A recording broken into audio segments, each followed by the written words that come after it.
Hi, I'll fix it here. I've got a dryer that doesn't work. It just buzzes. I got a feeling it's going to need one of these. If you got a dryer that looks something like this and it just buzzes, chances are this might help you. So stay tuned and I'll show you how to change that out.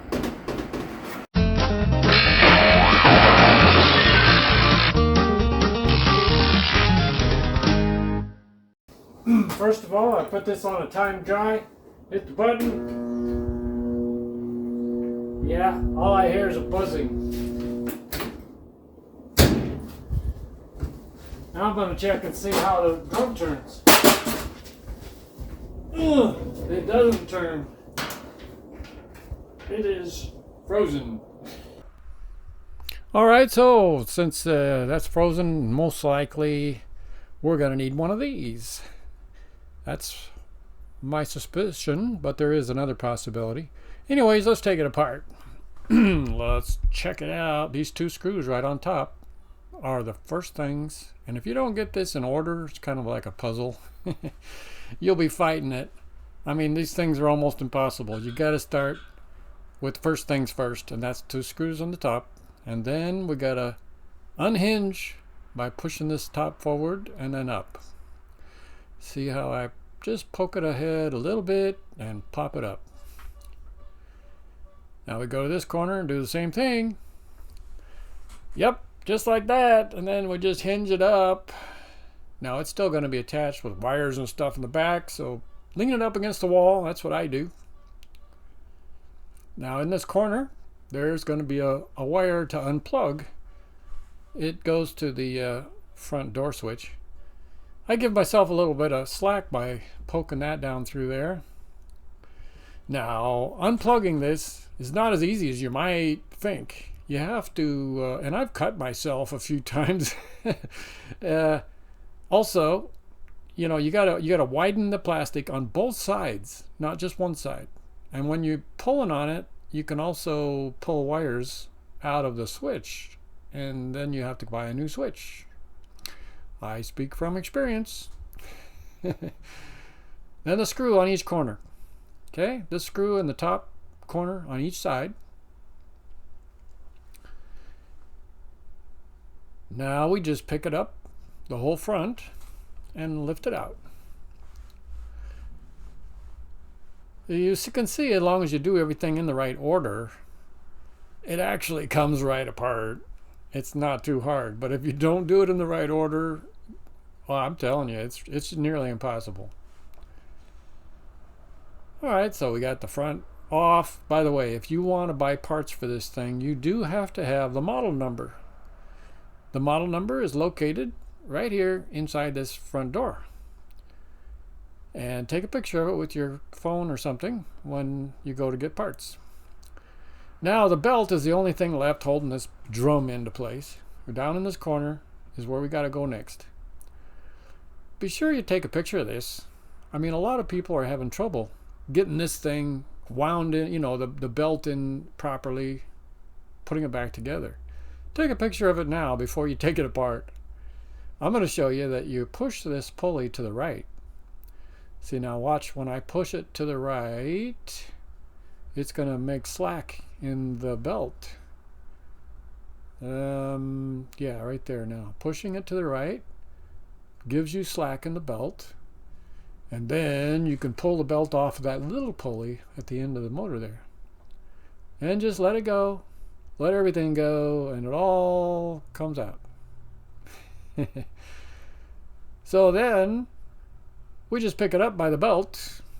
Now if your machine doesn't let your drum come out, just bend out the sides a little bit and give yourself room. Snake it right out the front. Now we can really get at things.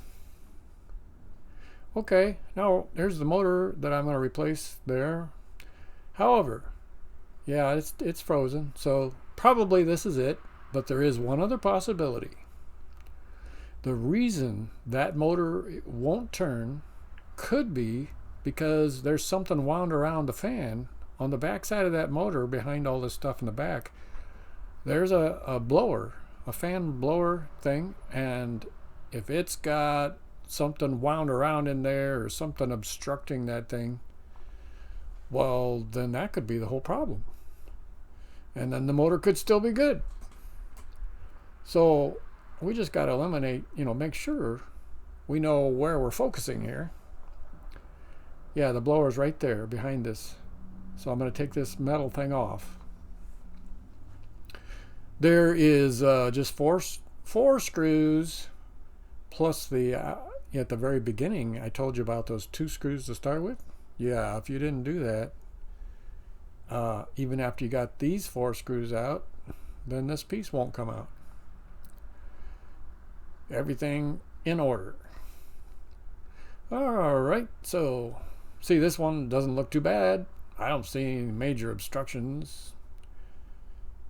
And yeah, it's really hard to turn, but there's nothing wound around in there or blocking it. So now we know absolutely for sure where to concentrate.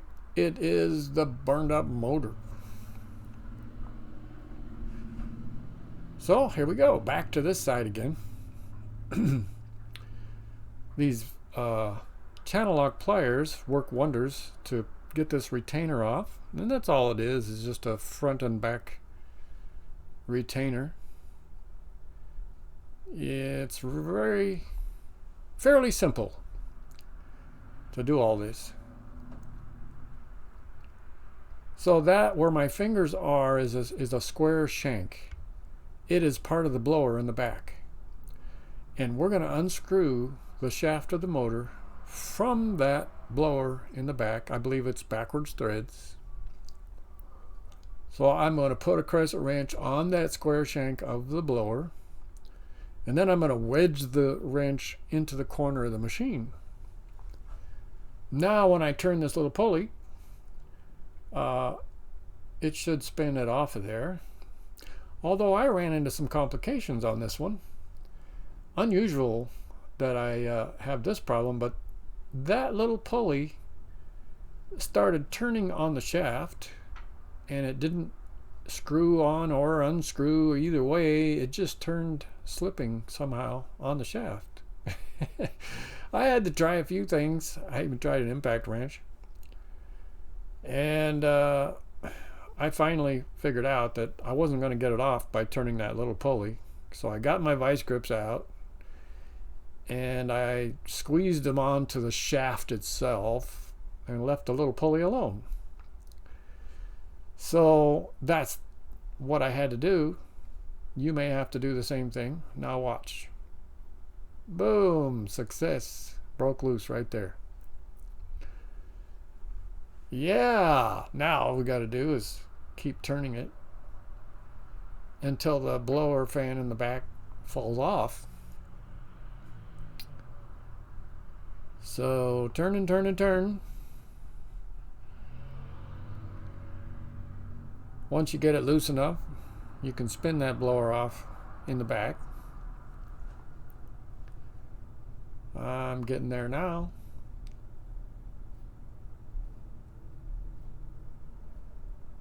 And sure enough, check it out. Yep, back there. I just spin it off my fingers now.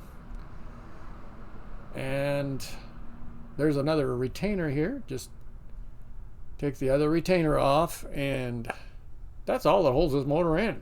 It's really not hard to do.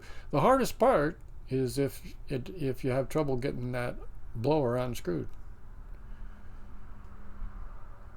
All right, here we go.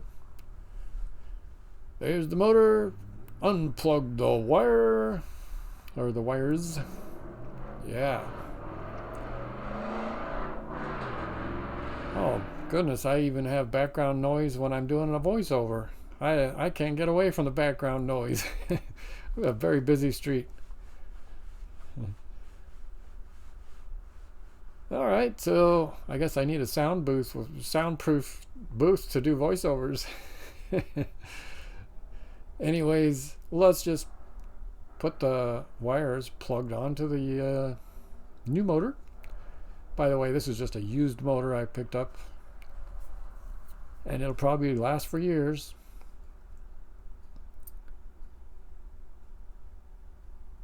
So when you put it on here, you got to turn the motor until it drops down in a little slot. There, you see that's, now watch. As you turn it, down it goes. When you feel it drop into that little slot, then you know you got it right. Now I just putting the retainer back on there. Now the front of it here, that end, if it's not sitting in its cradle properly, after you get it all back together, it's going to make a bumpity bump noise and not work quite right. And you have to take it all back apart and make sure that end of the motor is sitting down in its cradle just in the right place. I speak from experience once again. I've done that. Here's what I use to blow out the dust and lint and everything. I just blow it all out of there. Makes it easier. Make sure you oil up things like this. If those are hard to turn, you could burn up your motor again. So make sure everything is freewheeling. Okay, I put it all back together and give it a try. Let's see what happens. Plug it in, turn it on, put it on time dryer is what I usually do. Yep, it sounds like it's running good. So give it a second and then check with your hand down behind and see if you feel heat. And I do. Lots of nice heat. The thing sounds good. So in this case, ladies and gentlemen, another one fixed. And this is what it needed. Needed a motor. Kind of what I suspected. So I hope this helped you guys out. Okay, this one's running good and it sounds nice and quiet and it heats good. We're back in business, so I'll fix it here. That's how you change the motor. Tune in for the next video. Hit the like button. Adios. Ciao, amigos.